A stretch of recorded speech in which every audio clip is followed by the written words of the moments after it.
I'm Dr. Kevin Kaplan from the Jacksonville Orthopedic Institute and head team physician for the Jacksonville Jaguars.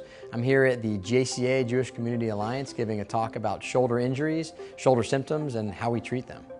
The goal of the talk is to define the basic anatomy of the shoulder, bring it down to a level that patients can understand, and go over the different signs and symptoms of shoulder pain, the different diagnoses that I see in my office, and how I treat them.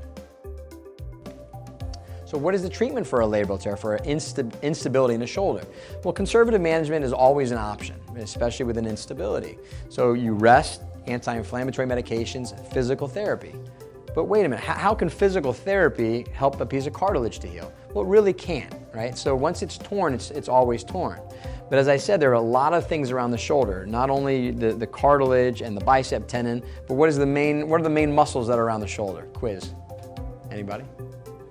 And the anatomy, what is those tendons that surround the shoulder that we talked about? Rotator cuff.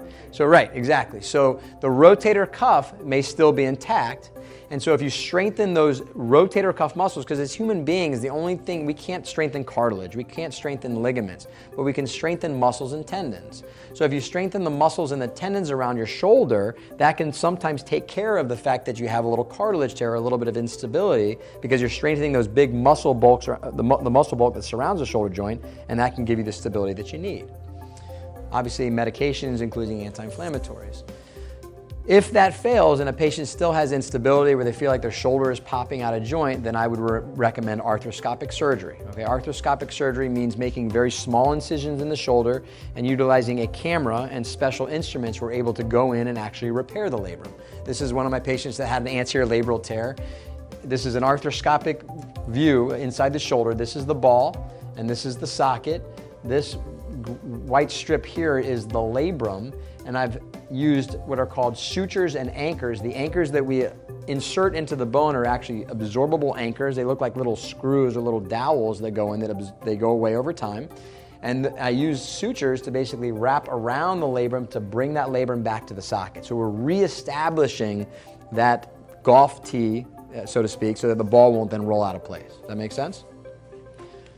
Surgery is a big deal, no matter how big or small the surgery may be, and it's always important to have as many eyes on it as you feel comfortable. And when you go into surgery, you want to feel comfortable that the surgeon has given you the right opinion, has diagnosed the problem correctly, and is going to make you better than when you walked into the office.